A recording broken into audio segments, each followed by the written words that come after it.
Chapter 18. After these things Paul departed from Athens and came to Corinth, and found a certain Jew named Aquila, born in Pontus, lately come from Italy, with his wife Priscilla, because that Claudius had commanded all Jews to depart from Rome, and came unto them.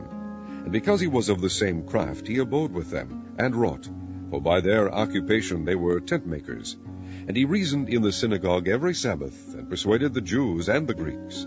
And when Silas and Timotheus were come from Macedonia, Paul was pressed in the Spirit, and testified to the Jews that Jesus was Christ.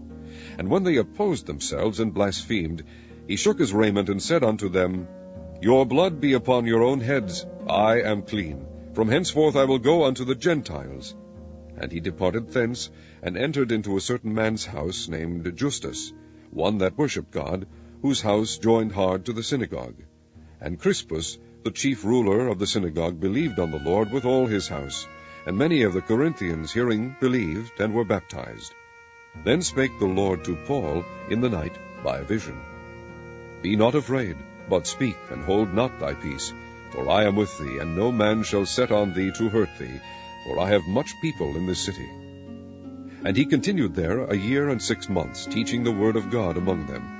And when Gallio was the deputy of Achaia, the Jews made insurrection with one accord against Paul, and brought him to the judgment seat, saying, This fellow persuadeth men to worship God contrary to the law.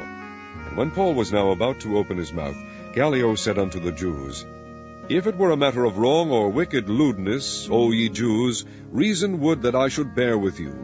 But if it be a question of words and names, and of your law, look ye to it, for I will be no judge of such matters. And he drave them from the judgment seat. Then all the Greeks took Sosthenes, the chief ruler of the synagogue, and beat him before the judgment seat. And Gallio cared for none of those things. And Paul after this tarried there yet a good while, and then took his leave of the brethren, and with him Priscilla and Aquila, having shorn his head in Cenchrea, for he had a vow. And he came to Ephesus, and left them there. But he himself entered into the synagogue, and reasoned with the Jews. Now when they desired him to tarry longer time with them, he consented not, but bade them farewell, saying, I must by all means keep this feast that cometh in Jerusalem, but I will return again unto you, if God will. And he sailed from Ephesus. And when he had landed at Caesarea, and gone up and saluted the church, he went down to Antioch. And after he had spent some time there, he departed and went over all the country of Galatia and Phrygia in order, strengthening all the disciples. And a certain Jew named Apollos, born at Alexandria, an eloquent man, and mighty in the Scriptures, came to Ephesus. This man was instructed in the way of the Lord, and being fervent in the Spirit, he spake and taught diligently the things of the Lord, knowing only the baptism of John. And he began to speak boldly in the synagogue, whom when Aquila and Priscilla had heard, they took him unto them, and expounded unto him the way of God more perfectly. And when he was disposed to pass into Achaia, the brethren wrote, exhorting the disciples to receive him, who, when he was come, helped them much which had believed through grace.